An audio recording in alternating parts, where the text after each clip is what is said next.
right? Yeah, ask them. Oh, Then I gotta go to like Discord and stuff to see the well, they responses. can talk. Oh, true. Yeah, can you guys see this? Like the slideshow. Yeah, we can see it. All right, cool. All right, so I'm Daniel. I'm an advisor, I guess, on Orbital. I used to be a firmware lead, but I moved on to more of an advisor role. Before Atron, I joined the team back in like 2021, and I'm still around. So, I guess I'll get started. The workshop, I guess the purpose of this workshop is to teach you how a C program gets turned into the ones and zeros that a microcontroller or processor actually executes. We're going to be going through the whole process from pre-processing, compiling, assembling to linking, and by the end, hopefully, you'll have like a high-level understanding of the whole process. We're gonna be focusing on GCC, which is what we use on Orbital.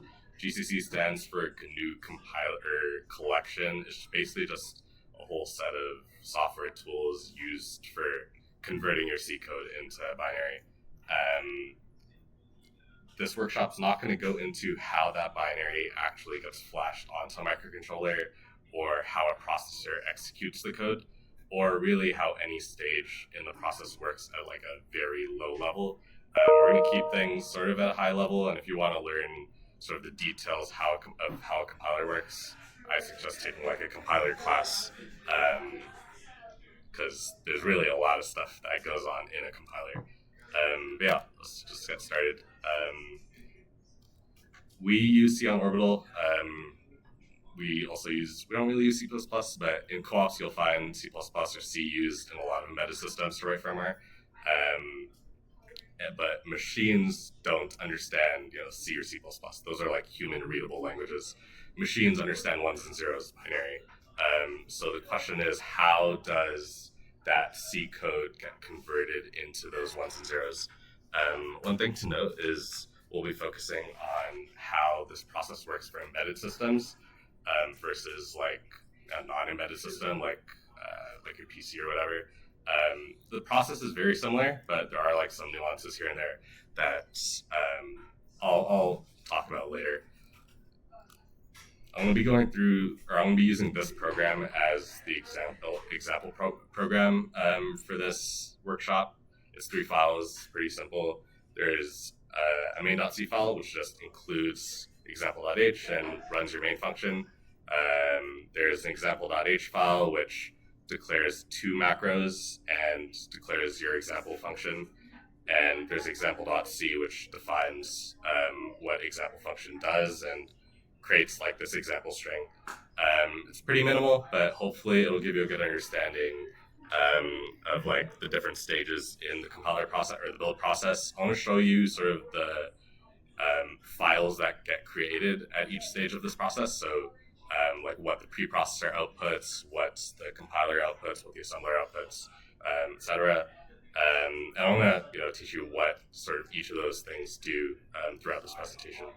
So to start off, we'll go through what GCC is. As I mentioned, it's GNU Compiler Collection. Basically, just a system to convert code like C or C++ into those executable binary formats. If you've actually built the OBC codebase at any point, you'll notice that it produces an OBC firmware.out file. That's the executable binary that I'm talking about. A compiler basically performs a few things, 4 main things. It starts with preprocessing. That handles all of the hashtags in your code. I'll go into that in more depth later. But after that, once you've handled all those hashtags, you can convert that C code into assembly language. The exact assembly language that's used depends on what you're building for. Like different processors have their own or different assembly languages that are associated with them. Like if you're building for an ARM processor, there's ARM assembly language. If you're building for x86, there's x86 assembly language. So the language does differ between platforms. But after you get your assembly language, you can convert that into machine code, which is sure, yeah. after you get your assembly language, you can convert that into machine code, which is your ones and zeros. And this machine code also depends on the platform. Specifically, it depends on the instruction set that you're using. I'm not going to go too deep into that, but just so you know, different processors support different instruction sets, meaning they interpret binary differently. So if you have a sequence of ones and zeros, what's to say, that corresponds to an add operation versus, whatever other operation you want to do. The instruction set has like very strict definitions for how the binary should be formatted. And then once you have all these machine code files, you can combine them together at the linking stage. Aside from those steps, you also have optimizations that are performed at multiple stages, as well as errors that are detected at different stages in this process. But yeah, we're going to be focusing on using a GCC compiler, which is what we use on Orbital, for cross-compiling applications for an ARM target. Cross-compiling just means you're running a compiler on a system that's different than what you're building for, which is what we do on Orbital. You run GCC on like Linux, but you're building for our ARM processor, which makes it a cross-compiler. Yeah. Are there any questions at this stage? I know I just threw a bunch of info out there, but yeah, I'll go into the exact process or the details of the process after this. But all right, so I'll start with the preprocessor. I mentioned before that this really just handles all the hashtags in your code. So those include statements, those pound defines, all that sort of thing. Really, all it's doing is copy and pasting code. So if you have a hashtag include some header file, what's actually happening is your preprocessor is going to that header file, copying over everything in there into where you include that header file. I'll show you in sort of the demo how this works and what the output of the preprocessor is. That's probably the best way to explain this. So we'll move over to the GitHub workspace thing, and I'm gonna run, or actually I already ran the command, but I'll run it again to see what's happening. I'm gonna run this gcc-e command, which basically tells GCC to stop the build process after preprocessing finishes. I'm gonna run it here.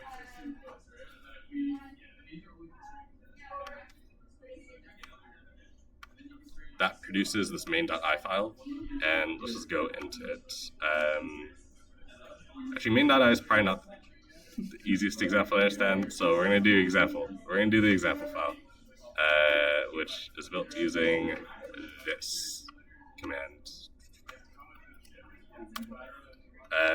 Just as like a refresher, I'm going to go to this example.c file. So what we're doing here is we are invoking GCC, using just GCC. We're doing -e to tell GCC to stop after the preprocessor completes its process. We're passing in the source file that we want to preprocess, which is example.c in this case. We're defining the include directories that we want to include with this source file, and then we're defining the output file name. The output of the preprocessor is called the compilation unit. That's a pretty important definition because I'm going to be using it a lot throughout this presentation.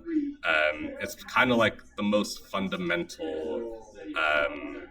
sort of, I guess, file in your entire build process. It's going to be used, yeah. So does the preprocessor only run on stuff that has like hashtag at the beginning? Yeah, so it runs on include statements, conditionals for like if def, hashtag if statements, pragma statements like hashtag pragma, and It's not hashtag pragma. it is hashtag pragma. No, it's pragma hashtag. It's hashtag I'm pragma. forgetting. It's hashtag pragma. I might be confusing.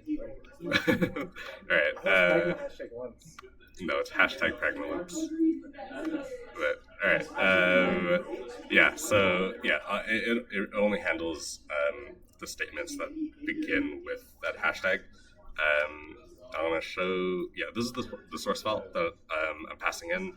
it includes example.h, it declares the string, and then in this function, we return the sum of 1 and 2. Sum's a macro.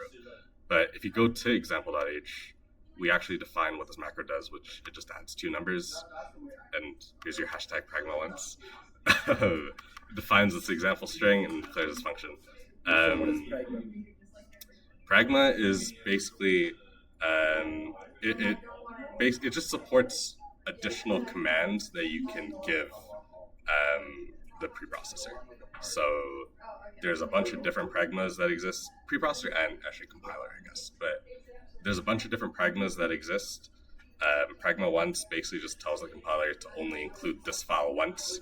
It's an alternative to like a include guard statement, like the if-def, example h, and if, which you might, or hopefully you guys are familiar with.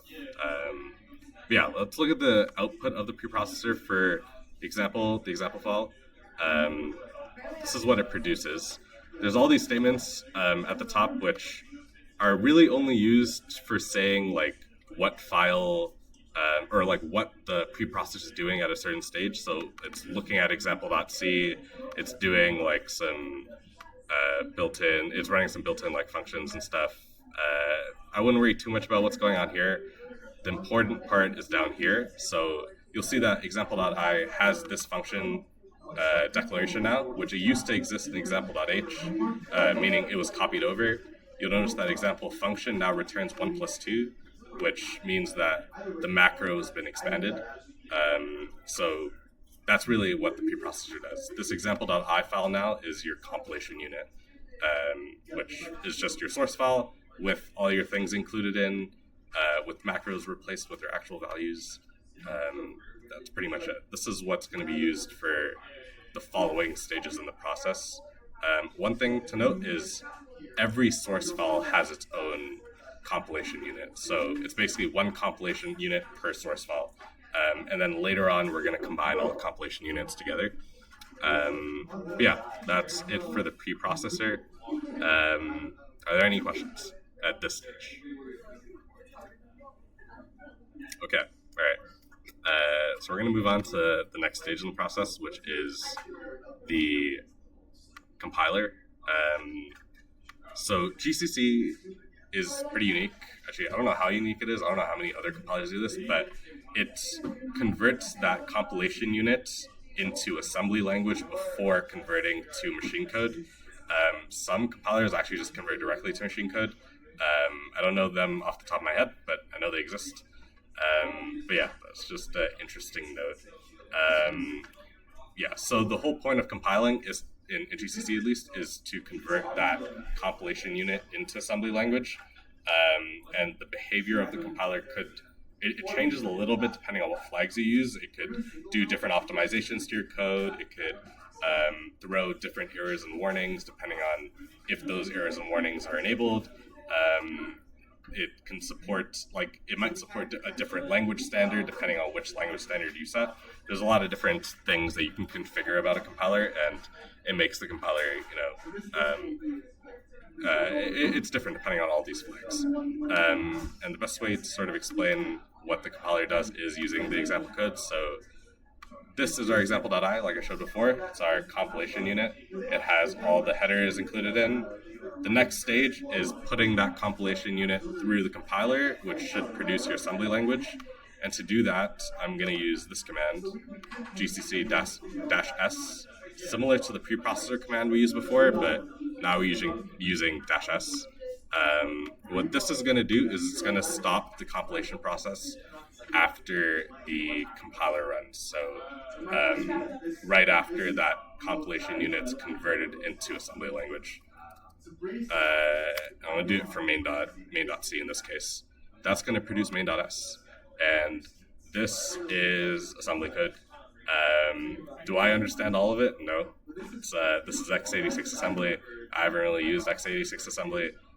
There's a lot of stuff going on here, but the interesting things to point out are these assembler directives. This .text assembler directive is just like a command that the assembler uses to, I guess, tell the compiler to do different things. .text is a directive that tells the compiler to put the following code into the text section of memory. I'm going to go into sections later, but like when we get to linking, but these are just examples of different directives that exist.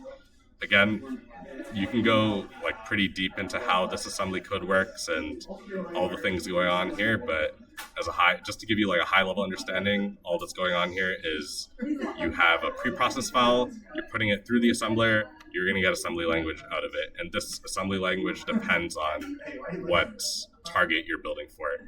In this case, I'm building for x86, so this is x86 assembly, but in our actual code base, this would actually be ARM assembly, which is a slightly different syntax. Yeah, that's sort of the gist of what the compiler does in this process. Naftaj. What do you mean by optimization levels? What's an optimization? Yeah, so the assembler C code, when you write C code, the way you write certain things might not be in the most optimal way. Like, let's say you have you have some function that does some math, and the way you're doing that math isn't very optimal. The assembler might optimize that block of code in a way that makes it more performant or use less memory. Assembler or compiler? You can run optimizations at different stages of this process. So assembler, compiler, and linker have their own optimizations. I'll go into, I guess, the optimizations that linker can do later, but you can read more into the exact optimizations that can be done. It is compiler dependent, so a lot of the times, or like if you're working on a code base like on co-op or something, it's very important to understand what optimizations a compiler can actually do, and if those optimizations are actually being done on your code, especially if you're trying to write very performant code or code that uses not much memory. Optimization's like a pretty huge topic, so can't really go too deep into it, but hopefully that answers your question, Naftaj. Yeah, any other questions about compiling? All right, cool. So next stage, we have assembly code or assembly language. Now the next step is to turn that into those ones and zeros, that machine code. That's done using the assembler, which is also integrated into GCC. So the assembler is just going to take that assembly language, spit out machine code. The machine code does depend on the processor that you're targeting. So the instruction set you're using is going to define what those ones and zeros will look like. But yeah, after the compiler runs, or after the assembler runs, you're going to have these ones and zeros that you can feed into the linker, and I'm going to cover what the linker does later. And yeah, to explain this better, I'm just going to show you the example again. This is the assembly language we had before. To produce the object file, which is the output of the assembler, it's just the ones and zeros. We are going to run this command, this gcc-c command. This is going to tell GCC to compile all the source files or compile all the compilation units, but not to combine them together into your single executable. So we're going to run that. And I guess kind of tough to show you the output of this, but what I'm going to do is we'll run this. So the output of the assembler is called an ELF. It's an executable and linkable file format. Basically just contains your machine code plus a bunch of metadata for like debugging and other metadata that could be useful. You can dig deep into like what that ELF file actually contains. There's a lot of stuff, but I think outside sort of the scope of this workshop, I'm going to run that read ELF file to show you guys what this object file actually contains, or to give you sort of a better understanding. You call it ELF? I've always heard it called ELF. I don't know. I've never heard anyone really. I mean, ELF. Maybe it's ELF. Maybe it's ELF. I don't know. All right, sure. I'll say ELF. Let's see. Oh, it's actually this. Okay. All right.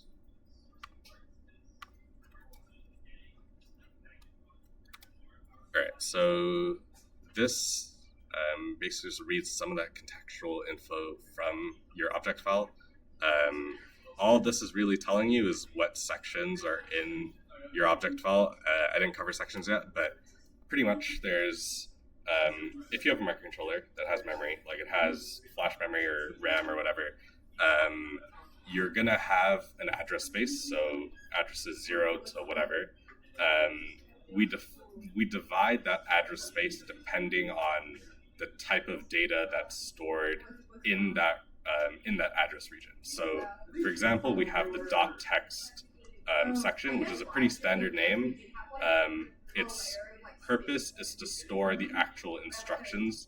The actual instructions that you want to be executing. There's other section names like .data, which stores the actual, data in your code, like the variables and so forth. And there are other sections that are also compiler dependent. So each compiler might have a different set of standard sections that it generates and uses. So I'd encourage you to look into that. But you'll see some of the sections here that this compiler is producing, like the text section here and the data section. That's sort of the gist of what the compiler or the assembler does. Any questions?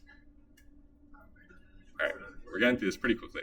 So next. Wait for the people to think of their question. All right, sure. I'll give you guys like a minute if you want to think of more questions.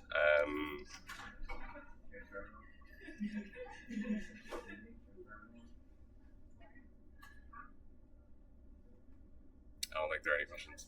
All right. They're cooking, bro. You think they're cooking? Wait, actually, what if they're like sending messages and No, not? I checked. You checked. Okay, cool. Question. Yeah. I might have missed it, but what's the format of the files that the assembler creates? The assembler produces an ELF file. It's binary, but it's called an executable linkable file. It contains the machine code in it and some metadata. The exact format, I guess you could look into, but all I really know is the first character is spelled ELF, and then you're gonna have your machine code in there. You're gonna have your metadata somewhere in there. The exact format honestly doesn't really matter too much.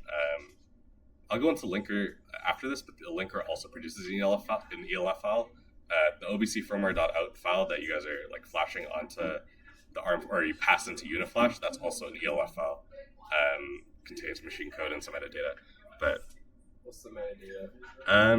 Depends on what compiler flags you're using, but it could be like the debug symbols, like the symbol table, which maps. It's just a mapping between all your variables and functions to the addresses they're stored in memory. That's very useful for debugging because if you set a breakpoint at some function, then you need to know what address that function's stored at to actually trigger that breakpoint correctly. What happens to, like, in the previous step, before we compiled, after the preprocessor, we had function declarations that we included in. Mm-hmm. Do they disappear when you assemble, or what happens to the function declaration? No, so that's a good question. So each compilation unit, for this example that I had, I'll go over main.c because I think that's a better example. This main.c compilation unit is a separate thing, so each compiler will compile each compilation unit separately. You can see here we call example function, but note that example function's only defined in example.c, which is a separate compilation unit. So after the assembler actually produces that object code, it doesn't actually know where all the functions that it needs for that that's used in that compilation unit are stored in memory, which is why we need the linker. The linker will figure out, hey, this main.c file needs an example function. It believes the example function exists somewhere and it's defined somewhere. The linker will go and figure out, okay, yeah, example function is defined at example.c. It's stored at this address, and then it'll update the addresses accordingly in the final executable that you'll get from the linker. But yeah, that's a good, I guess, segue into what the linker does. At this stage in the process, you have a bunch of different object or ELF files for each compilation unit. The linker will take each of those and combine them together into a single executable that contains all the code you want in your program. This is assuming static linking. There's different types of linking, and static linking is really all you'll be doing for embedded code. So that's what I'm going to cover. All that means is you link, or all the code at compile time is present in your final executable. You're not going to be like dynamically adding new code at runtime, which is possible, but that's called dynamic linking, and that's a whole separate thing. That's actually what I use for my simulator, but you know, we'll get to that another day. Yeah, so what the linker will do is it's all those references in each compilation unit that are currently undefined. It'll resolve those reference issues. So it'll go find where those functions are actually defined in other compilation units and update the addresses in the compilation unit where those functions and variables are actually accessed. After you've done that, once you've actually combined all your compilation units together, you need to actually change what the addresses of different sections are based on the linker script. I think it's probably easier to explain this using an example. I have an example linker script here. So earlier I mentioned these assembler directives, which were pretty important, like .text, .data, which tell you, for each compilation unit, it describes what should be stored in those sections. And that's very important for what the linker does with those sections. What the linker does is, this is a very minimal linker script. The one we use for the OBC code base is a little bit more complicated, but what this is doing is it's taking all the code or everything that's stored in all the text sections in all the compilation units, and it's storing it starting at this starting address, and then we move the current address to the 0x8 whatever, and then we store all the data that's stored in all of the data sections at that address, and then after that we do all the BSS section data. Basically the gist here is the linker will take all the data and all the sections in each of the individual compilation units and put them at the correct addresses that the linker script wants them to put these sections at. This is important because let's say we're dealing with the text section, which stores all of your instructions.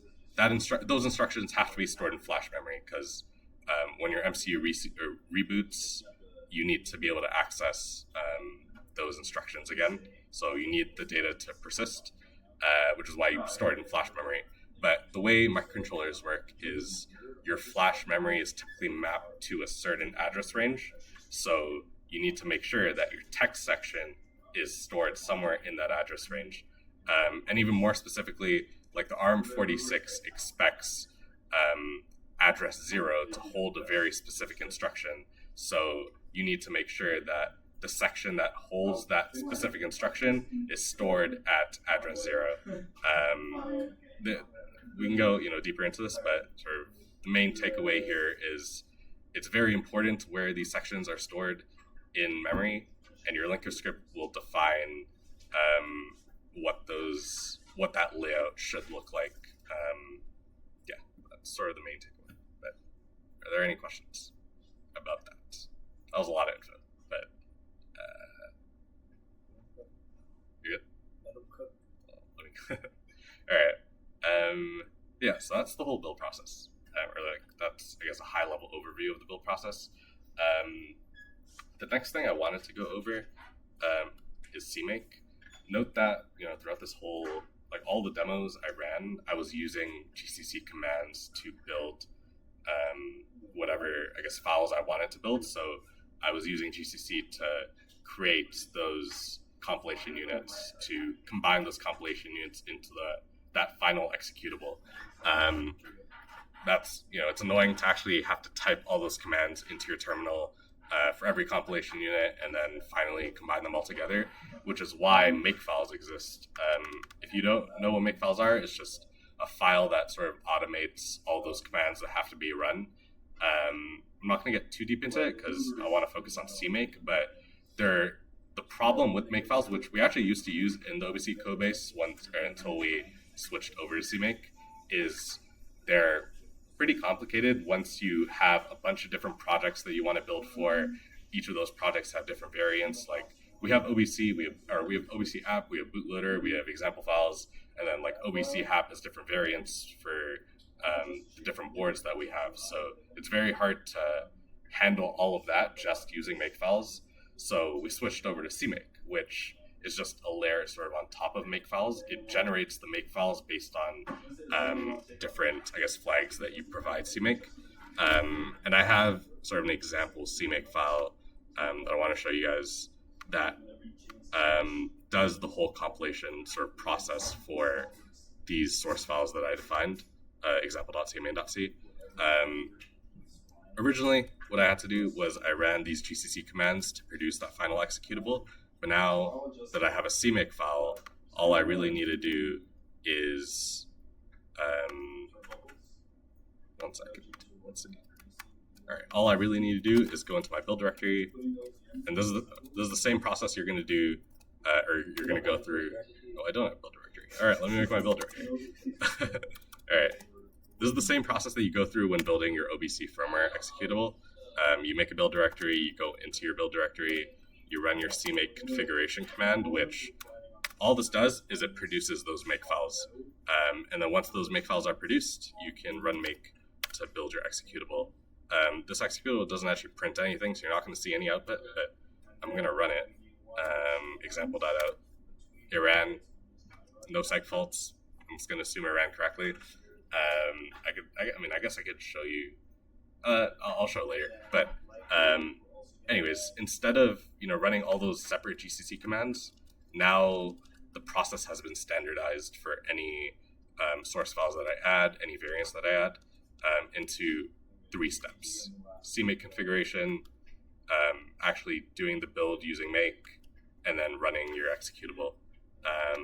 And creating a CMake file is not too complicated. This is a pretty simple file, but you can sort of expand it from here. All you really need, you don't actually need the CMake minimum required definition, but all this is saying is this CMake file expects a minimum CMake version to be used. But I wouldn't worry too much about it. All you need to do, define a project, specify the languages used in that project, specify the CMake standard or the C standard. So in this case, we're using C99. Specify that it's required. You can set a variable using this syntax. And in this case, I'm setting variables that map to all of our include directories as well as our source files. You can add a new executable. In this case, I'm creating this example.out executable, which is our ELF file, passing it all the source files we need to compile, and then specifying the include directories that are needed to compile all those source files. It's pretty simple, it's 20 lines, but now I can, build any executable pretty easily. That's sort of the benefit of CMake. But, yeah. What does the public mean? What does the public mean? That's a good question. So I'm not actually 100% sure about that. I just put public all the time, but No, there's private and there's private. Yeah. The main static, you've seen that in target include directories. Static's more of a library thing. That's how you define. So there are different types of libraries you can define, and a static library is a type of library. I'm pretty sure the public thing here. I don't know. I'll look into that. I'll let you know later. But I can search it up, sure. All right, we'll do that. What's public?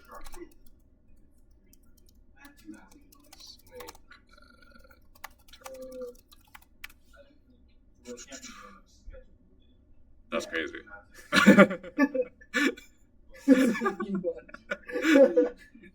right, man. Doesn't mean much. I trust GitHub.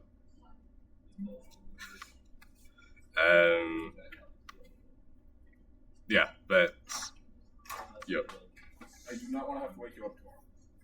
What do we have to? Oh, it's lab. Yes. All right. Sure. Yeah.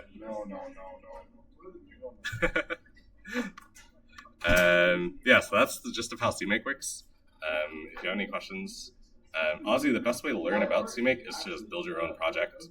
You should honestly, as an embedded software developer, be comfortable with some type of build system, whether it's Makefiles or using CMake or whatever other system you want to use.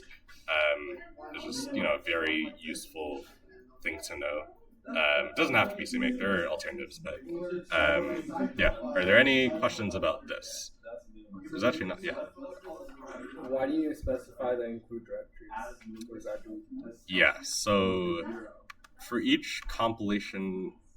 So for each compilation unit, this actually goes all the way down to these GCC commands that I run. If I don't specify an include directory when I run this command,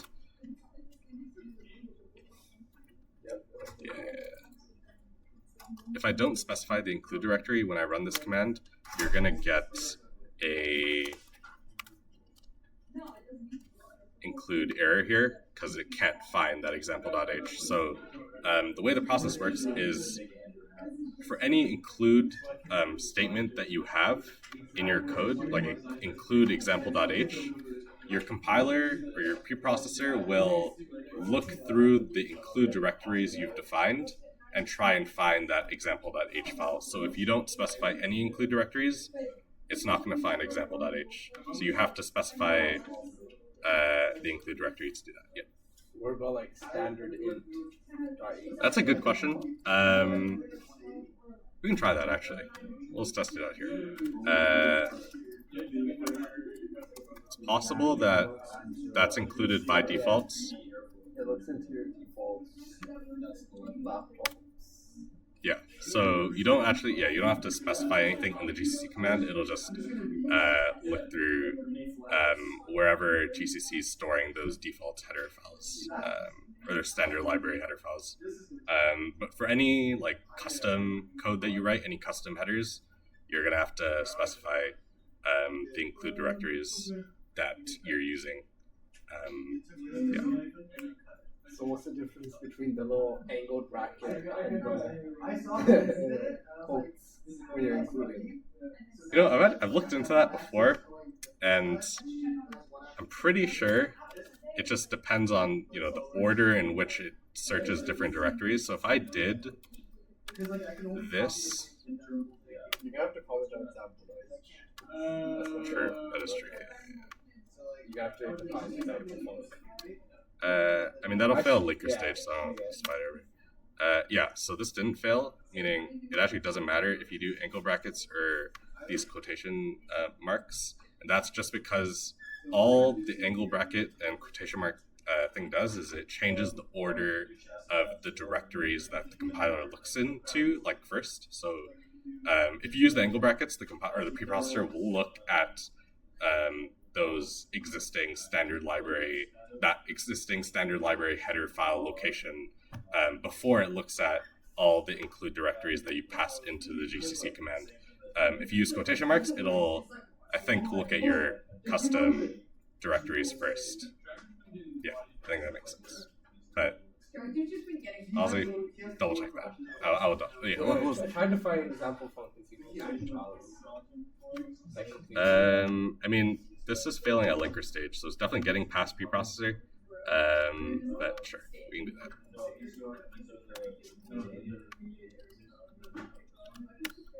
Yeah, so that compiled. That's another reason why having an understanding of the build process is pretty important. Because if you run into an issue like this, you can say, oh, hey, it's not finding a definition for, or it's saying implicit declaration of function, example func. That's not something that preprocessor would throw an error for, because the preprocessor doesn't do anything related to function declarations or anything. All it does is it copies code from spot A to spot B. Actually, next up, why is it just a warning on errors? What is it gonna run? It seems like it's So just a warning. yeah, so this is valid. This is valid code. It'll still like compile and it'll still execute. It's a warning because typically what you want to do is have your header file, or it doesn't have to be a header file. You just need to include this function declaration here in before you actually use the function, and that'll like that'll remove the warning. But even if you don't do that, as long as you set the compiler such that this is only a warning and not an error, then at the linker stage, it's still going to find your example function here, and it's still going to link everything correctly. So it's not like a catastrophic warning. It's not going to like fully break everything. It can still work. So yeah. The next thing, the end of this presentation is just I have different bugs that I created. I kind of just wanted to go over, how you could figure out what stage in the build process is producing those errors, because every stage can produce errors. And to start off, I just have this code here that produces a syntax error where it expects some semicolon after we call sum, or the sum macro, and I don't have that semicolon there. So anyone have an idea of which build stage is producing that error between so that's compiler error. It's happening during compiler stage. Makes sense because the preprocessor doesn't care about any of that. All it's doing is copying code. Compiler is where the stage where things actually matter. Now you're producing assembly code, so your syntax should be correct, or better be correct, which makes sense. So that's why the compiler is spitting out an error here.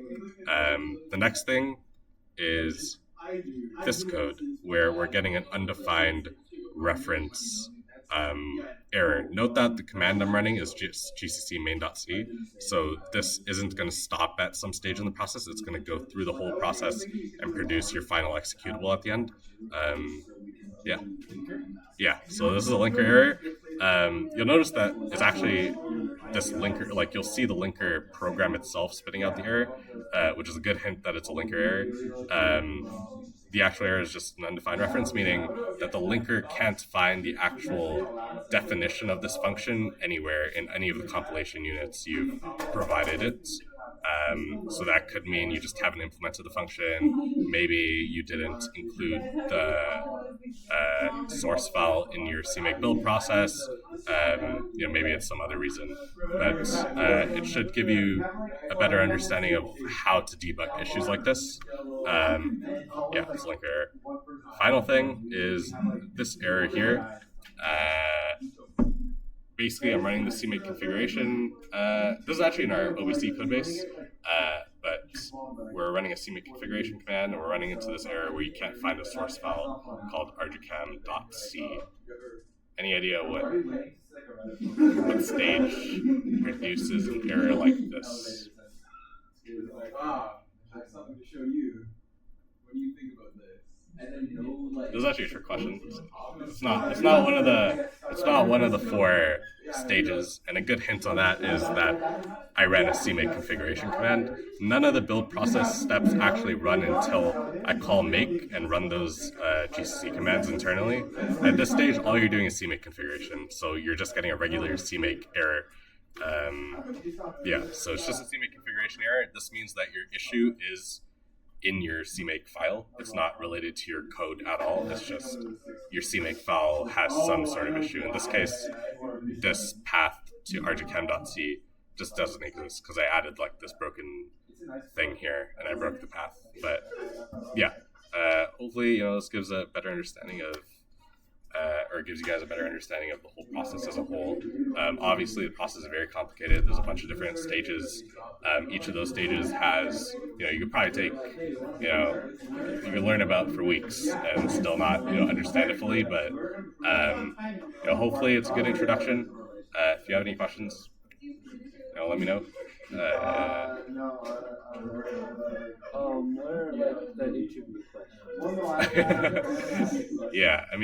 I've been asked about the build process one time. It was actually funny. because I got asked the question like a few weeks after I made this presentation. I made this presentation like a long time ago. Like we're talking like probably half a year, maybe 7-8 months. I don't know, just a long time ago. And I got interviewed a few weeks after I got this, and I basically just got asked to describe the process. So I just started cooking. I talked about all the steps, all the stages, and just spat out everything I knew about the process. I mean, after I also got asked some other question, I guess. I got asked what types of files get fed into the linker stage. Yeah, which is just Somebody answer that. Somebody else Sure. answer that. What type of file? I don't know. What type of file gets fed into the linker stage? It's the ELF file. So the assembler will take all your assembly code and produce an ELF file for each compilation unit. Yeah. Quick question. So if you make it to the if you compile fine without any problems, does it always mean the assembler will run fine without any problems? Like, can we get to a scenario where the compiler will be fine and then the assembler will run into a problem? When it compiles the assembly code? That's a great question. I can't think of any cases where that would happen. I feel like that'd be really weird. I feel like Like the assembler is guaranteed to work every time. what if your cross compilation is messed up somehow? Your cross compilation's messed up. I mean, then the assembly language you're producing depends on what you're compiling for. So if your cross compilation's messed up, then your assembly language should get messed up too. The only case I can think of really where the assembler and compiler might handle things differently is if you could specify like, okay, compiler, I don't actually know if you can do this, but if your compiler enables some warning but your assembler doesn't, then maybe you get an issue with that. But I don't actually know if that's possible. That seems weird. If code gets through compiler, will it get through assembler? That was very short-lived. Okay, well this is an example where the compiler goes directly to machine code. I was going to take True, it again yeah. last night, and I was like, I don't want to get one. Or GPT. Chat. True. Yo, chill. Like, I see my other chat. You can't feel that. It's being recorded. Yo! Alright, man. I see.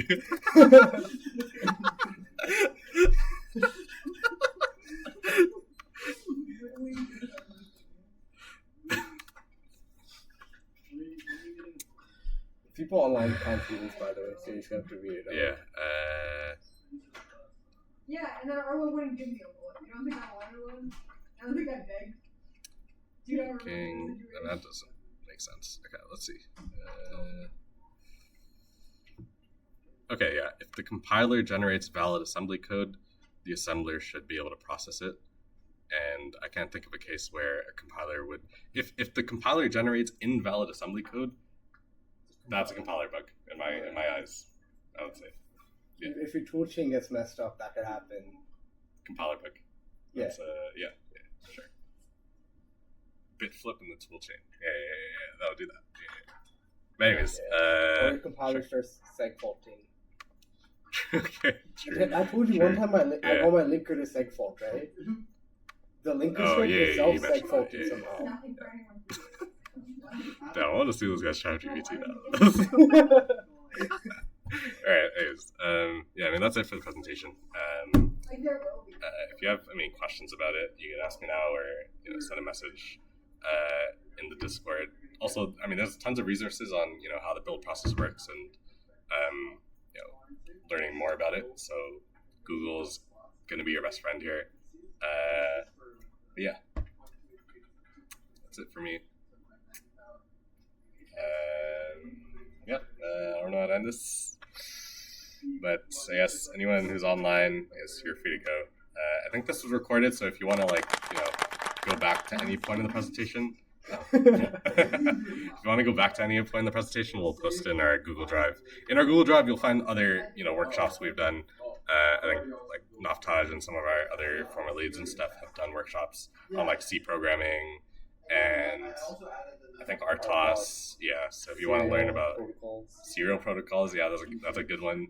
You learn about that stuff too, all of which are like very, very useful. So yeah, I'd suggest taking a look at those. And be on the lookout. Do the air horn. Nah, don't Kashif. Oh. Yeah, I'd be on the lookout for any future workshops that we hold. Naftaj is probably gonna hold the next one, right? Yeah. No, Saho might do one. Oh, is that for Orbital? Yeah, Really? we might do one on Blue Origin. Okay. Oh, is it gonna be like a joined Borg Orbital? Yeah. I got it, sure. Yeah, that'd be pretty cool. You do a flashing workshop, flashing in serial. How to fix putty. It's funny. It's gonna be like I tracked my putty's 64 now, but it's an older. I got it in 2021, so it's like that's something. All the just how to fix it. Don't download anything that was released after like mid 2023. Ever since then, software just gone downhill since then. That's like that. Early 2023. That was peak software. Stop